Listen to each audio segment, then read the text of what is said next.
Welcome to Books for Success. Today, we're delving into the wisdom within How Successful People Think by John C. Maxwell. How Successful People Think, 2009, argues that success is about attitude. More than just staying positive, John C. Maxwell suggests that if you want to make it, it's time to start thinking realistically and empathetically. Full of fascinating historical examples and practical advice gleaned from today's most successful people, this detailed roadmap will help you achieve your goals while avoiding the most common mental pitfalls. Who's it for? Those interested in organizational psychology, leaders and business people, people looking for a fresh perspective on success. Before we begin, subscribe and ring the bell for notifications if you want to keep receiving the knowledge of book summaries about health, wealth, love, psychology, and much more. Don't be shy about dropping your book suggestions for us to summarize. Also, you can use this video as an audiobook summary. Let's grow and succeed together. What's in it for me? Learn to think your way to success. The world's most successful people have one thing in common. They aren't afraid to think outside the box and carve out their own path. But the journey along that road can be lonely. After all, we're a sociable species by nature. We like fitting in, and the price of social acceptance is falling in with accepted ideas. Going against the grain, questioning common notions and striking out on your own isn't likely to win you many friends. Yet just think where we'd be if everyone had always kept their brilliant ideas to themselves. To claim, as Copernicus did, that the Earth wasn't at the center of the universe must have struck his contemporaries as some form of madness. But he was right, and we're forever in his debt for having stuck to his guns. That goes to show just how important creative thinking and tenacity are when it comes to success. But, as John C. Maxwell shows, you don't have to be an Einstein or Galileo to have great ideas. In fact, everyone can learn to think creatively. All it takes is knowing the right techniques and a bit of practice. Here, you'll discover why learning to be empathetic will help you achieve success, what Alfred Nobel did after reading his own obituary, and what Paul McCartney and John Lennon can teach you about collaboration. Big picture thinkers are constantly learning and know how to empathize with others. General Electric CEO Jack Welch regularly tells his employees that existing relationships with clients are more important than individual sales. Why? Because he knows that, when it comes to being successful in the long run, it's sometimes necessary to leave the nitty-gritty behind for a moment and consider the bigger picture. But how can you start cultivating big-picture thinking? By making sure you're always learning. Big-picture thinkers are always looking for opportunities to learn. They're constantly on the go, visiting new places, meeting new people and honing new skills. The author has a handy technique that puts him in the right mindset to do that. He starts his day by looking at his schedule and asking himself what learning opportunities are likely to present themselves. Once he's noted down the activities that are most likely to teach him something, he mentally primes himself to be on high alert. That means he's much more likely to be receptive to what's going on around him. So when he once had dinner with National Football League, NFL, coach Dave Wannstedt, for instance, he was well prepared. He used the time to ask him all sorts of questions about teamwork and left the restaurant brimming with new insights. That's something you can take up too. Spend a couple of minutes each morning looking over your itinerary and ask yourself what opportunities to learn new things you're likely to encounter. Making an effort to become a big-picture thinker is important because it gives you a window into how other people see the world. In other words, it makes you more empathetic. And that's good for your relationships. Whether it's your clients, husband or wife, children or friends, empathizing with those around you will help you understand what they want and need. Seeing the big picture ultimately helps you think beyond your own narrow interests and take those of others into account. Set and achieve clear targets by thinking realistically and making sure you do your homework. What is reality? Don't worry, this isn't a philosophy lecture. In fact, there's a pretty simple answer. Reality is the difference between your desires and how the world actually is. If you want to succeed in the real world, you have to leave your daydreams behind and start thinking realistically. That means setting targets and drawing up a game plan that'll put you in a position to hit them. Consider a businessman who isn't a realistic thinker. He's positive and full of hope about the company's future.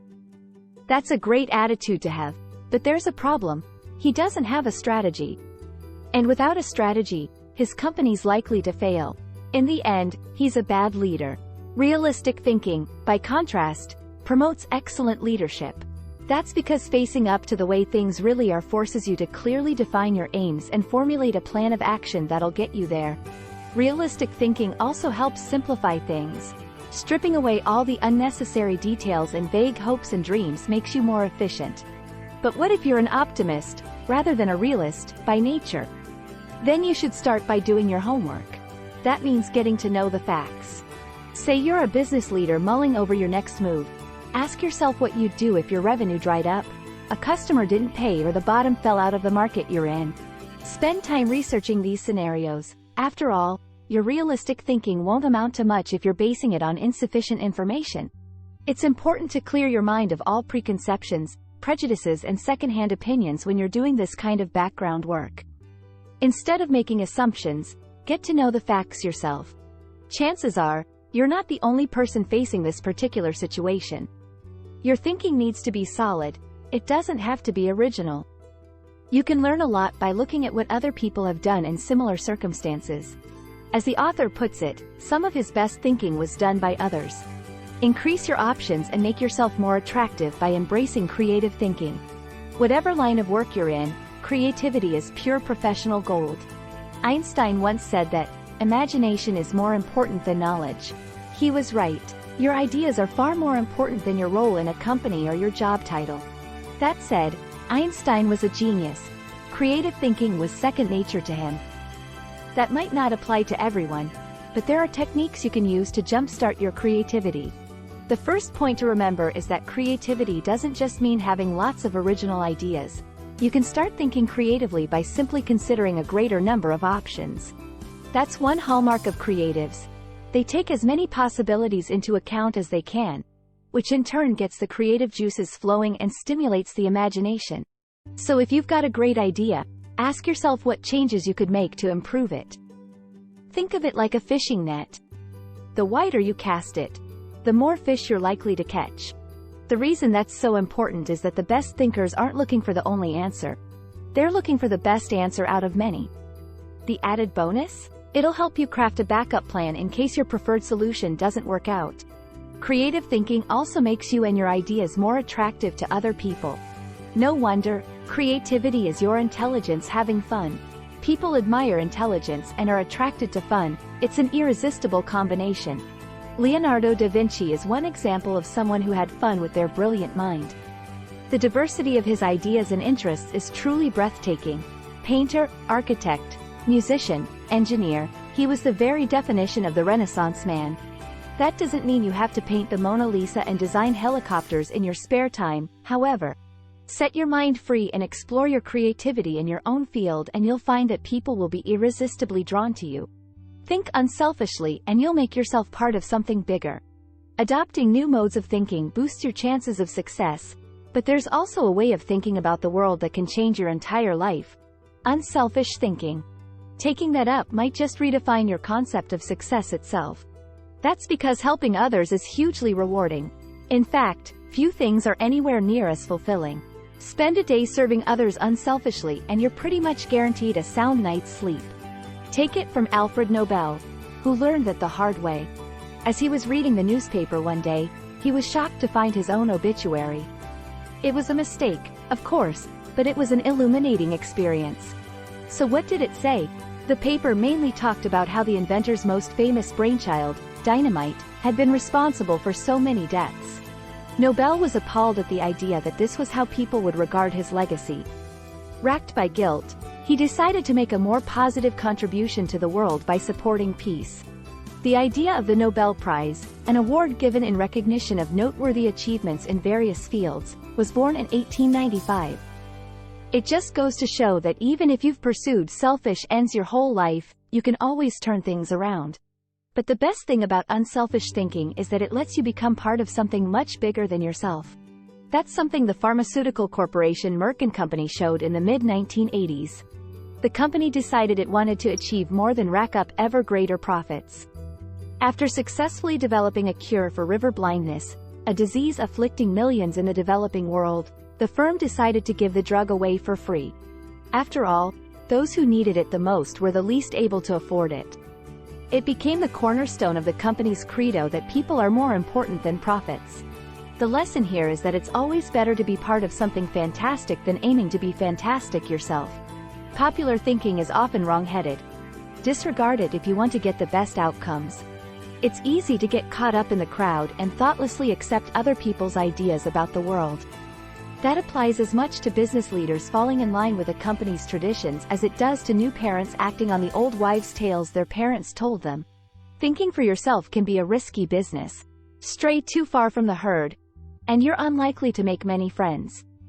If everybody accepts something as true, then it must be, right? Well, no. Think of the belief that the Earth was the center of the universe.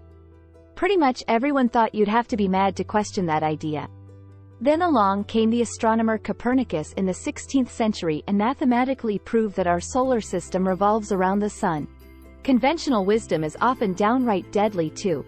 Before Joseph Lister pioneered antiseptic procedures in the 19th century, surgeons were convinced that there wasn't any point in washing medical instruments. Humans often seek safety in numbers, but history shows that's not the best way of determining what's true. But how do you break your habit of relying on others' assumptions? A good place to start is cultivating the habit of thinking things through for yourself before following others. Once you start considering what's best rather than what's popular, you'll already be well on the way to success. Take the weeks immediately following the 9/11 terror attacks. There was a widespread perception that it wasn't safe to fly or visit New York. The author saw things differently. Flights to the city were dirt cheap. Security was at an all-time high and the price of hotels and theater tickets had plummeted because of low demand. It was actually a fantastic time to take a city break. So a month after the tragedy he boarded a plane with his family and flew to New York. They enjoyed a wonderful experience that they'd never have been able to afford otherwise, all because they'd avoided the trap of popular thinking. Boost your thinking process by collaborating with others, whoever they are. Say you need to pick up a new skill. How would you go about it? Spend some time figuring it out by yourself or ask someone already in the know to teach you the ins and outs. If you're likely to go with the former, it might be time to reconsider. Whether learning a new recipe, putting the finishing touches on that golf swing or mastering a new piece of software, you've got a much better chance of getting the hang of things if you learn from someone with experience. Collaboration is the mother of innovation. Shared thinking trumps solo thinking every time. That might sound slightly counterintuitive. After all, brilliant thinkers are often depicted as brooding soloists going it alone. But that's not the case. Innovative breakthroughs rarely happen in a vacuum. More often than not, they're the result of people working together. Einstein often said that his achievements were founded in the labors of other men. Or think of the work of brilliant duos like scientists Pierre and Marie Curie or musical wunderkinds Paul McCartney and John Lennon. When people combine their unique talents and ideas, the results can be incredible. But before you can start working with others, you need to adopt the right mindset. So what's that all about? Well, as the author of How to Become CEO Jeffrey J. Fox puts it, you have to be on constant high alert for good ideas, regardless of how likely or unlikely the source is. That means dropping prejudices and really listening to people. The next great idea might come from your taxi driver or your children. The point is that you'll never know unless you're receptive. Just as important is striving to adopt a mentality based on collaboration rather than competition. Cooperation happens when your aim is to complete the ideas of others, rather than one-up them. So next time you're in a meeting with colleagues, don't focus on selfishly getting ahead. Work toward achieving the team's goals. Final summary.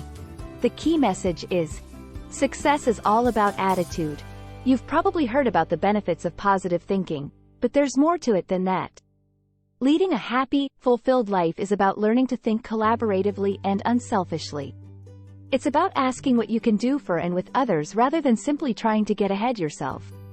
That means opening your mind to creativity and avoiding following the crowd. Once you start doing that, you'll be mentally prepared for success. Actionable advice. Plan your life, not your day. Lots of people don't think further than the day ahead.